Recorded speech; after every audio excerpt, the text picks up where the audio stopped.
Hello, everybody. My name is Enamai Gaiva, a teacher, a trainer, and a life coach. You are welcome back to Lit Up Coaching. Now, we are discussing a very interesting topic, which is what you must know about your seed. In the previous video, we were able to talk about two things you must know, some things you must know about your seed, which is one of them was that there's greatness in you. We started by mentioning that there's greatness in you, and then the first thing we mentioned is that your seed is your purpose and your passion. That thing you are passionate about, that is your seed. That thing that is your purpose that God has called you to or created you for, that is your seed. Secondly, we were also able to mention that your seed contains your future. Your future is in your seed. The future of anything, the way God has made it, is in your seed. Physically, if you look at it, your future is in your children that you gave birth to. The same thing with your purpose and with your success. Your success is already in your seed. And thirdly, now we'll be looking at which I mentioned briefly, is that your seed has the potential to become a forest. You have to know that your seed has the potential to become a forest. Now, what is potential? Potential is the capacity to develop something in the future. It is gotten from the word potent, which means to be great, which means to have influence, which means to have effect. So your seed is that greatness that you have in you, which is able to develop and affect your future. So that potential there's a potential in you for you to become a forest. Let me explain. Now, if you look at a seed of a tree, if you plant that seed then has the potential to become a tree. Now that tree becomes a fruit. From the fruit again, you get the seed, and then the seed again becomes a tree, and the tree becomes a fruit, and the fruit and the tree has fruits, and the fruit has seed. So what I'm trying to say is that this process keeps on going, which means that seed, that one seed, has the potential to become a forest. The same thing with you.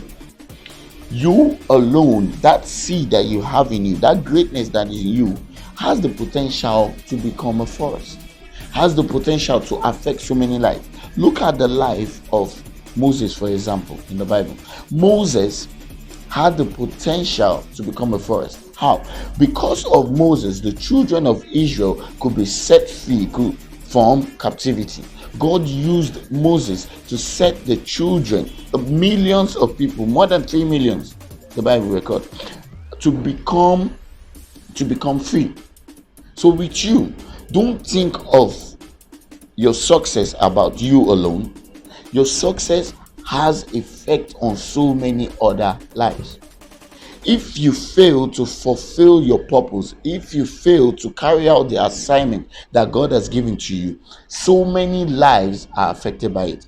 And there's something you need to know about potential. Potential is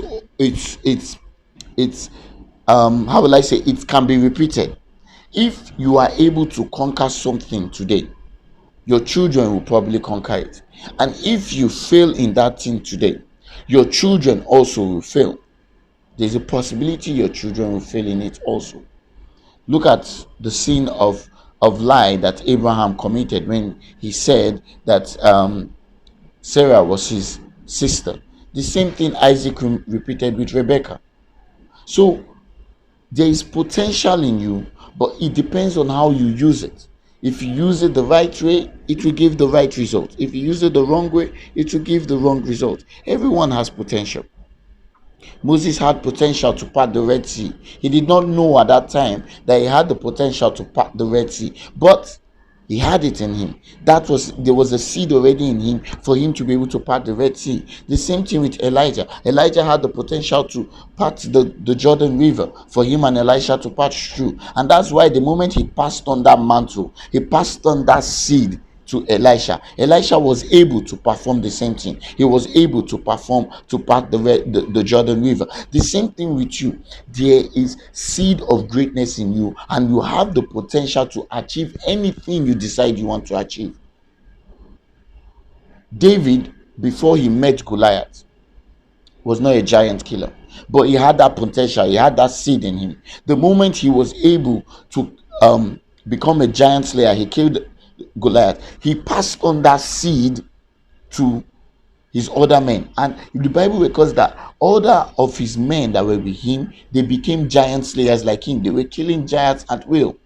Before him, nobody had done it. But after him, because he passed on that seed, because he allowed that potential to germinate into a tree, others could eat from that fruit and they could perform that same act that he had performed also.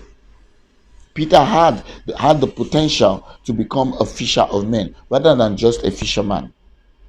And the same thing with Saul, who became Paul. Paul had the potential to write so many Bible verse, so many books, and to be used by the Holy Spirit to write so many books in the Bible, which he passed on to so many people now, which we are studying today, and many people's lives are being transformed for it. So you have potential for greatness in you, and that potential has the ability, that seed has the ability to become a forest. Number 4 is that your seed are those ideas that won't go away. You need to know that those ideas that won't go away, that is your seed. Those things that every time you see, those problems that anytime you go around, you see them, it bothers you.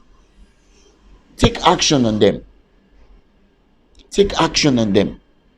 Your seed are those ideas that won't go away. Nelson Mandela had an idea for the freedom of his people from apartheid, and he did this. He didn't allow it to go. And what did he do? He was able to achieve it. Those ideas that keep you up awake, that is your seed. Those ideas, those visions you keep having, that is your seed. So start working on them today. Number 5, your seed requires time to grow. So be patient.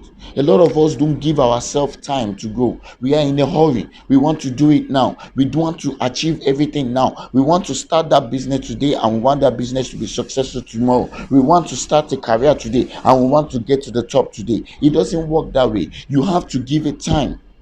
Just the same way that the bamboo tree, when you plant it as a seed, it takes more than 5 years for you to see it sprout out of the ground. But the moment it sprouts out, what happens? In 5 weeks, it goes up to 800 meters. It goes on to 80 meters, sorry. And that is the same way with each and every one of us. We have to give it time to grow. You have to give yourself time to develop. Your seed takes time. It doesn't happen in a day. Before Jesus Christ started his ministry, it took him 30 years to grow. He grew in 30 years. He's the creator of the heavens and the earth. He's God. But he could have done it in one day, but he took time to go. You remember in the Bible, he was found when his parents were looking for him, they found him in the sanctuary studying, asking questions. That's what you have to do. So you have to give yourself time to go. Your seed requires time to go. It requires time to go. For you to achieve a great thing, you have to give yourself time for that business to come to pass. You have to give yourself time for that vision to be accomplished. Give yourself time for your seed to go. Another thing we must know about our seed is that your seed is always available with you. From the moment you are born, your seed is available with you. Your seed is with you. A lot of people look at their situation and think, what do I do now? There's nothing for me to do. I have no resources. But your seed is available with you. Look at the story of Moses. The seed that he needed to use to part that Red Sea was the rod that was with him. It was with him from the beginning. Same thing with Elijah. The mantle was with him. So wherever you are now, wherever you find yourself doing, what is that thing? That's your seed for greatness is already with you. Look at the story of David and Goliath. The seed he had to accomplish his assignment, to accomplish that vision or that purpose was with him. The 7 stones was with him. The 5 stones were with him, and the sling was with him already. So it is always with you. When Samson wanted to destroy the Philistines, he used the jawbone which was with him. The jawbone of the mill. The woman with the cruse of oil at Zarephath. And Elijah, the seed for her future, for her growth was with her, for her survival was with her. The cruse of oil and the small flour. The widow The prophet's widow had the cruse of oil with her. That was her seed, and it was already with her. So today, search inward, and you will find that your seed is already with you. That greatness that you desire, that business idea that you desire, that opportunity you are looking for is around you, is with you. David found his opportunity around him to show forth, to showcase himself. When he came to visit his brothers, he saw the Goliath making fun of the Israelite. And what did he do? He took that opportunity. The same way you need to seize opportunities that are around you. But you, first of all, you must open your eyes to them. If not, you will miss out on them. I hope you understand. Today, begin to use that opportunity that is around you to achieve your purpose. Your seed is with you, and I want you to plant yourself. I want you to plant that seed. I want you to show for that seed. My name is Enomai Gaivo. Do subscribe to our YouTube channel on Lit Up Coaching. Follow us on Instagram and Facebook on Lit Up Coaching. Like, share, and do comment on our videos. Let me know what you think. What are those things? What is those things we need to know about your seed? Do have a blessed day. And as you start to invest your seed, as you start to plant your seed, you will get to the top. And I will see you at the top. God bless you.